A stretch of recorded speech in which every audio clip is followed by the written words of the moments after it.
The reason why I came to the course in the first place was for years I had been dealing with post-traumatic stress syndrome.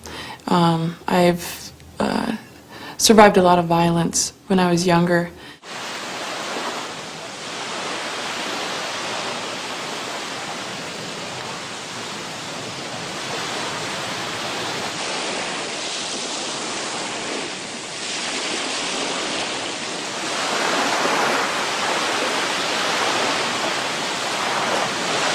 For me, in dealing with trauma, to me, that almost seems like it's the definition of healing. If something happens and I begin to get really stressed out, if I have flashback or if my mind really starts to feel like it's out of control,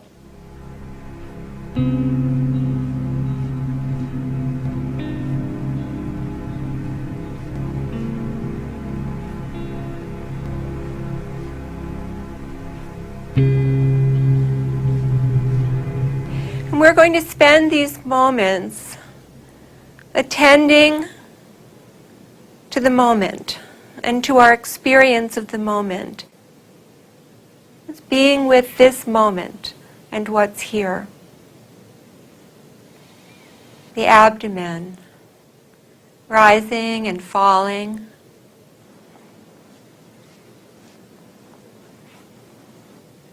The fingertips or the fingers. Tiny, minute sensations.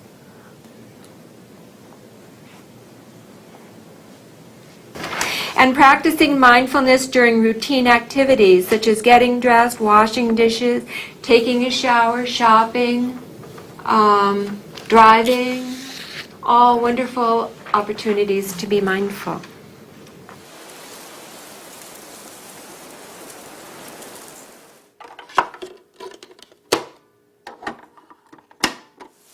Just stay with whatever you may be feeling from moment to moment, doing your best to notice the actual sensations themselves, aware of preferences for some sensations and the normal tendency.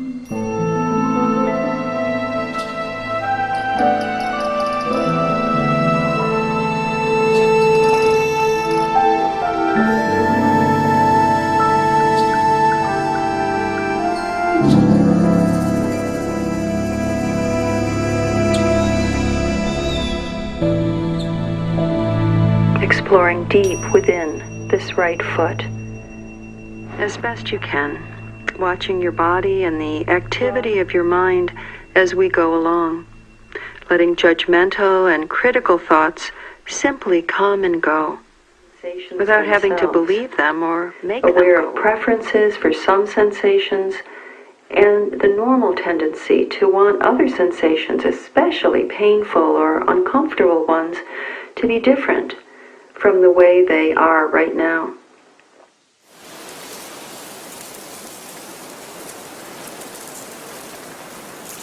Oh, Allison, stop with so many thoughts. Like, just relax. And the more I try to relax, the more uptight I become. Without even realizing it, there's these thoughts jumping into my head, thoughts of the future, thoughts of the past, thoughts of my day, thoughts of the last conversation I had with somebody. And it takes a minute before I realize that the thoughts have intruded.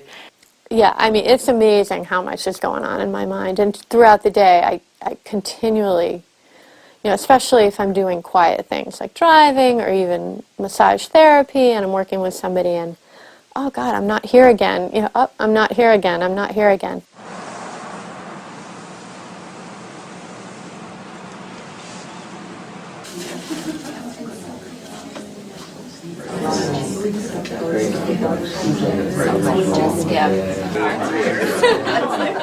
And yet then you got two of them. Yeah, I think about a lot of things that has nothing to do with the here and now. Cleaning my basement. It's just, it goes all over. It's like now you're free to think about all those things that you never have time to think about, rather than being. Look, nodding. People are going past, going, oh yeah. I was very impatient with your voice, and I wanted you to get to the top of the head. so I could get up and we'd be done. And I kept having to fight that. I love what you said, Kat. Will you hurry up and get to the top of the head? Then everything will be okay. Do you see? Then this is just a small thing, and we can laugh. But the seriousness of it is that we do it with our lives. Just, if I can just hold on till the end of the day, the end of the week, the end of the month, till the kids are out of school, till they're married, till what? Till we're not, it's over. So the practice of being right here, with that impatience, noticing the pull. And I started crying in the class, and I was so embarrassed, and I thought, why am I crying? And I was crying because that's the way I live my life.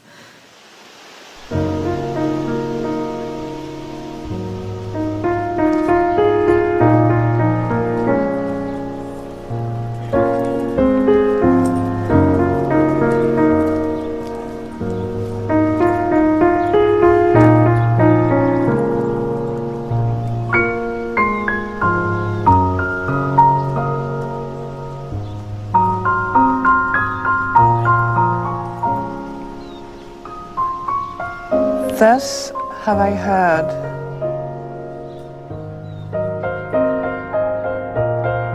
Let not a person revive the past,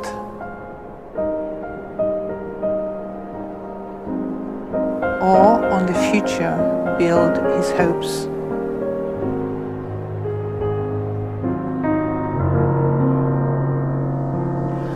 For the past has been left behind, and the future has not been reached. Instead, with insight, let him see each presently arisen state. Let him know that and be sure of it, invincibly, unshakably. Today the effort must be made. Tomorrow death may come, who knows?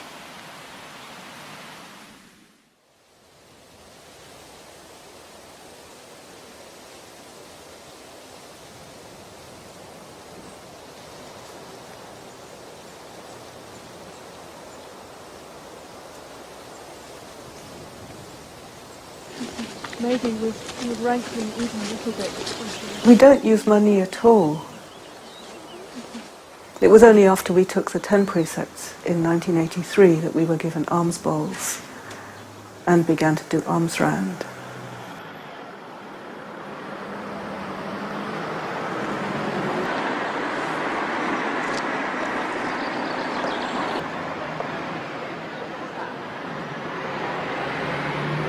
British people are funny because they're very good at pretending you're not there if they don't quite know what to do about you.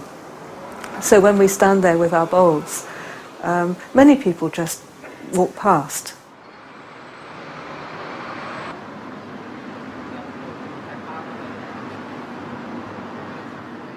And they don't really know what to do with us. Many people would try to offer money, and so I developed a strategy of saying, well, we're here to collect food. If I say we can't accept money, then they feel very foolish. So I always say, well, that's very kind, but actually we're collecting food.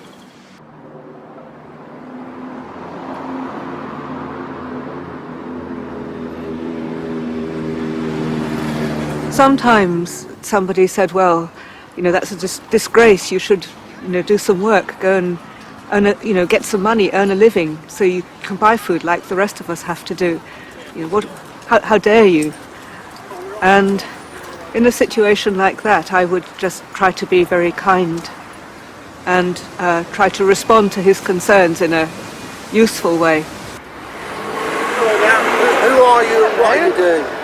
We're Buddhist nuns. We come from Amaravati Buddhist Monastery, and we're on our alms round.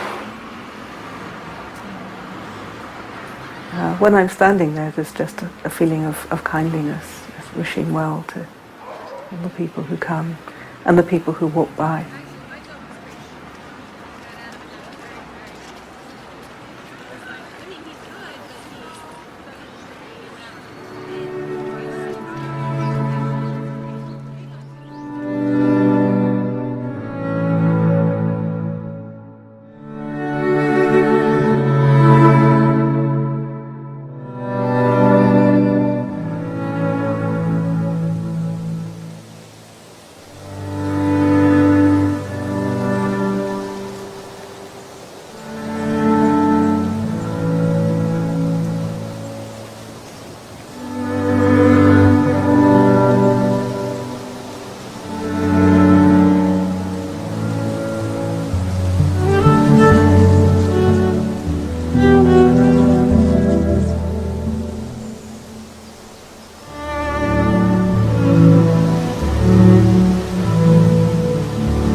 I was trained as a classical ballet dancer, so starting from the age of 7. And I was performing in London for, well, I lived there working with the ballet company for 18 years.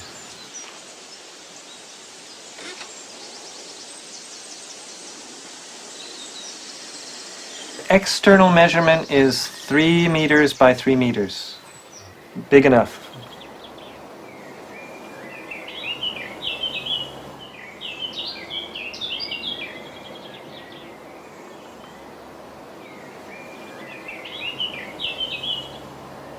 Over the years, I think now she's much more glad that I'm a monk. But I can imagine that as a parent, one of the things that must make you the most happy is to see your children when they're happy. Yeah, that's my father's ashes, and so he died in 2003. And so that day we took his ashes down to the San Francisco Bay, and that's another very good way I find to recollect the person, but also the fact that, you know, we're all going to die, and to remind me of my father.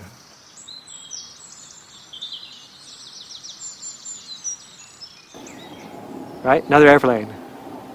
So I have a choice. I can either react badly and say, oh, you know, even though I was sitting here, internally I could say, oh, I hate airplanes, and I'm never peaceful when they're there, and why are they there, and why do we live near an airport, and blah, blah, blah, blah, blah. Or I can just say, it's just vibration. It's just sound, and it comes and goes. I have a choice. But so when my mind is more settled, then I'm quicker to know that I have a choice. When my mind is not settled, or if I'm agitated, I might react badly before, you know, too quickly, and then it's too late.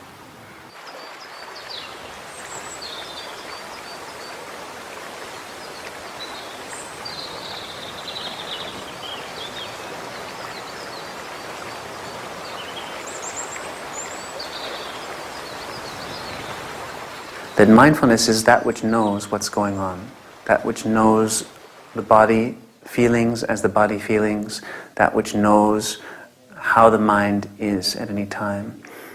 And that state of knowing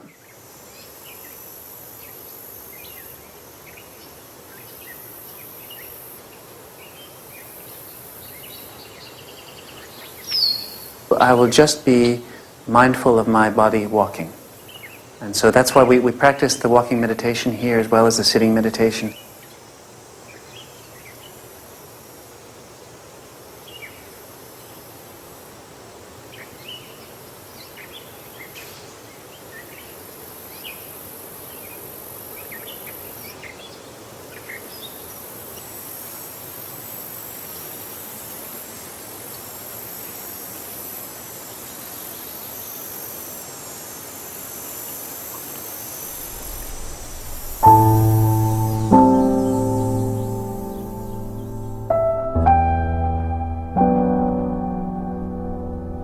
As a way to bring the mindfulness practice into all the postures of the body, including movement.